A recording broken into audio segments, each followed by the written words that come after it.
भाई आज तो खाली हाथ जाने का कोई इरादा नहीं है। हाँ भाई, सही बात है। बड़ा शिकार मतलब बड़ा पैसा। चलो बातें बंद करो और काम शुरू करो। जी उस्ताद। शिकारियों ने मिलकर अलग अलग पेड़ों के बीच में जाले लगा दिए और अब वो लोग दूसरे जाल लगाने के लिए वन में आगे निकल गए। आज तो काम तमाम है तुम्हारा जंगली जानवरों, क्योंकि आज वन में पकिया भाई की टोली जो आई है। आवाज बंद कर लंबो, काम पर ध्यान दे। वैसे बात तो सही कही है तूने, हाँ? चलो अब नदी के पास जाल लगाते हैं। गब्बर उसके माता पिता के साथ चलकर आ रहा है। ये है गब्बर और उसके माता पिता हैं शेरा और मिनी। गब्बर अभी बहुत छोटा है, इसीलिए वो अपने माता पिता के साथ ही रहता है। चलते चलते गब्बर को ठोकर लग जाती है। बेटा धीरे और देख कर चलो। एक काबिल शेर वही है जो हमेशा चौकन्ना रहे। जी पिताजी। ये वन चारों तरफ से शिकारियों से घिरा हुआ है। यहाँ कदम कदम पर खतरा है, तो हमेशा सावधान रहना जरूरी है। आगे बढ़ते ही गब्बर और उसके माता पिता का पाँव शिकारियों के लगाए हुए जाल में फंस जाता है और वो तीनों जाल में फंसकर लटक जाते हैं। अरे ओ शिकारियों, छोड़ दो मुझे, नहीं तो मैं तुम्हें मार डालूंगा।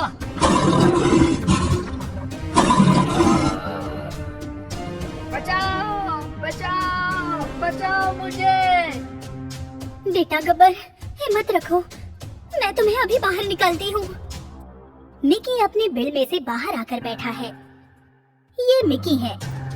गब्बर को चिल्लाता हुआ देखकर उसका मन तो कर रहा है कि उसकी मदद करे, पर उसे डर भी लग रहा है। बेचारा ये तो गया काम से। बचाना तो चाहता हूँ, पर इसकी मदद कैसे करूँ?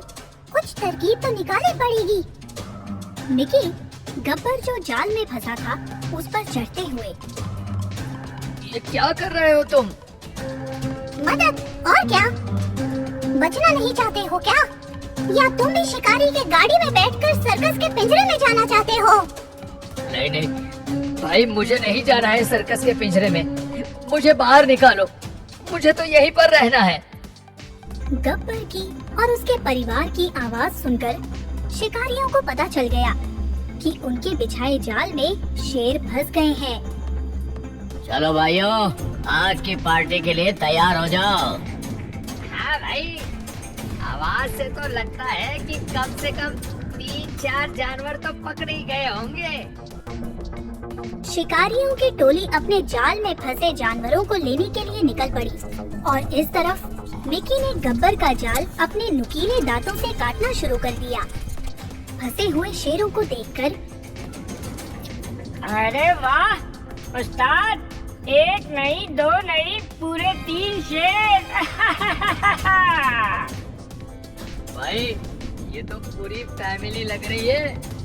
हाँ लंबू, भाई वो देखो, वो चूहा जाल काट रहा है। अरे जाके भगा उसको और पकड़ उस पिल्ले को, बच के जाने ना पाए। कल्लू शिकारी मिकी को वहाँ से हटा पाता, इतने में गब्बर का पूरा जाल कट चुका था और गब्बर और मिकी वहाँ से भाग निकले। वो दोनों भागकर एक गुफा में जाकर छुप गए और यहाँ शिकारियों ने शेरा और मिनी को बेहोश करके गाड़ी में डाल दिया और शहर की तरफ निकल पड़े। मदद के लिए शुक्रिया दोस्त, तुमने मेरी जान बचाई है। हाँ दोस्त, तुम्हारी जान तो बचा ली, पर शेरा और तुम्हारी माँ को नहीं बचा पाया। मुझे माफ करना दोस्त। हाँ, माँ पापा की बहुत याद आ रही है। अब मेरा क्या होगा? मैं ये वन में किसी को नहीं जानता। मैं कहाँ रहूंगा, किसके साथ रहूंगा, पता नहीं। अरे भाई, इतनी क्यों चिंता करते हो? मैं हूँ ना, मुझे इस वन का कोना कोना पता है। और रही बात रहने की, तो ये गुफा भी कोई बुरी जगह नहीं है। हम दोनों दोस्त आज से यही रहेंगे। अकेले हैं तो क्या गम है। हाँ हाँ हाँ, तुम बड़े कमाल के हो मिकी, लेकिन तुम देखना, इन शिकारियों को मैं नहीं छोड़ूंगा।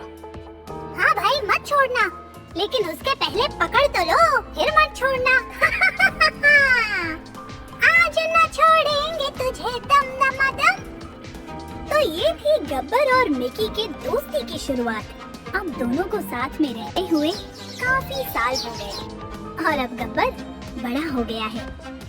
डर डर कर रहने वाले गब्बर से तो पूरा वन डरता है और मिकी इस बात का पूरा फायदा उठाता है और इस वजह से मिकी और गब्बर की दोस्ती से वन में कई जानवर चलते हैं।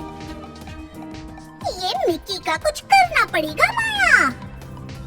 हाँ, बिल्कुल सही कहा तुमने भूरी। गब्बर की वजह से ये बहुत हवा में उड़ रहा है।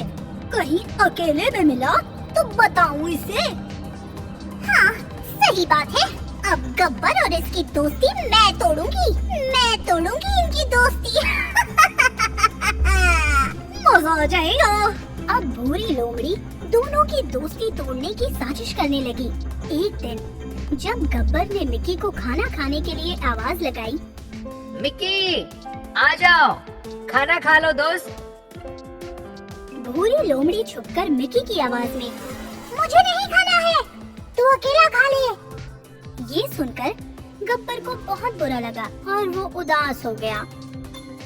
मिकी ने पहले मुझसे कभी ऐसे बात नहीं की है, लगता है वो मुझसे नाराज है।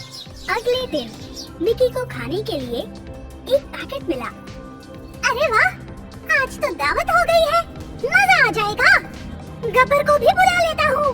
गब्बर, ओ गब्बर भाई, चलो आ जाओ खाना खाने, बहुत लजीज खाना मिला है। भूरी लोमड़ी आज भी छुपकर बैठी है और उसने आज ठीक कल की तरह आवाज बदलकर गब्बर की आवाज में बात की। मुझे नहीं खाना बे, तू खा ले, पागल मिकी। ये आवाज तो गब्बर की है, मगर वो मुझसे ऐसे बात नहीं कर सकता। मैं अभी उसके पास जाकर पूछता हूँ। मिकी गब्बर के पास गुफा में जाकर बोलता है, क्या भाई, किस बात का गुस्सा है तुम्हें? किस बात की नाराजगी है? क्या बोल रहे हो भाई? बोलो, क्यों गुस्सा किया मुझ पर? मैंने तो सिर्फ तुम्हें खाने की दावत दी थी और तुम उस पे भी नाराज हो गए। अच्छा, तो उल्टा चोर कोतवाल को डांटे, मतलब? दोनों जब पूरी बात एक दूसरे को बताते हैं, तब मिकी और गब्बर को सब समझ में आ जाता है कि कोई और है जो इन दोनों की दोस्ती का दुश्मन बन बैठा है। दोनों मिलकर इस बारे में बात कर ही रहे थे कि अचानक उन्हें किसी की चलने की आवाज सुनाई देती है। मिकी, सुना तुमने? कोई तो है जो हमारी बातें सुन रहा है। चलो आओ, इसे पकड़ के मजा चखाते हैं। दोनों ने भूरी को भागकर झाड़ियों के पीछे जाकर छुपते हुए देखा। अरे, ये तो भूरी लोमड़ी है। भूरी मौसी आप? बोलो गब्बर भाई, भूरी को मार दिया जाए या छोड़ दिया जाए? मार दिया जाए।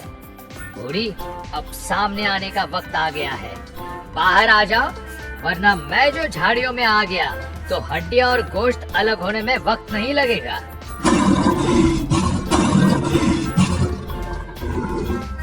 माफ करना भाई, मैं तो आपके साथ सिर्फ मजाक कर रही थी, माफ कर दो। माफी। गब्बर भाई, अब की बार जाने दो, मैं फिर कभी ऐसा नहीं करूंगी। ठीक है, आज के बाद हमारे आसपास दिखी तो याद रखना, जान ले लूंगा। आसपास तो क्या, मैं तो इस वन में भी नहीं दिखूंगी महाराज, बस अभी के लिए छोड़ दो। ठीक है।